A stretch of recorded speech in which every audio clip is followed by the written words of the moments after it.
ఉగ్రమైన నరసింహస్వామి హిరణ్యకశ్యపుడు పేగులు చీల్చి అతి క్రూరంగా సంహరిస్తాడు. అయితే ఆ సంహారం తర్వాత నరసింహస్వామి హిరణ్యకశ్యపుడి రక్తం తాగుతారు. అలా రక్తం తాగడంతో హిరణ్యకశ్యపుడిలో ఉన్న క్రూరత్వం నరసింహస్వామిలో ప్రవేశించి నరసింహస్వామి అదుపు లేకుండా ఒక విధ్వంసకరమైన శక్తి కింద మారుతారు. దాంతో శివుడు కాలభైరవుడి రూపంలో నరసింహస్వామిని అదుపు చేయడం కోసం వెళ్తారు. కానీ నరసింహస్వామి కాలభైరవుడితోనే యుద్ధం చేస్తారు. దాంతో కాలభైరవుడి నుంచి శరభేశ్వరుడు బయటకు వస్తారు. నరసింహస్వామి నుంచి గండభేరుండు బయటకు వస్తారు.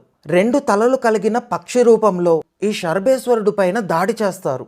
అప్పుడు ఆ శరభేశ్వరుని రెక్కల నుంచి ఒక అమ్మవారి రూపం బయటకు వచ్చింది. కొన్ని వేల సింహాల తలలతో, మెరుస్తున్న నల్లని శరీరంతో, దగదగా వెలిగిపోతున్న కురులతో, రెక్కలు కలిగిన ఒక విచిత్రమైన ఆకారంలో ఉంటారు.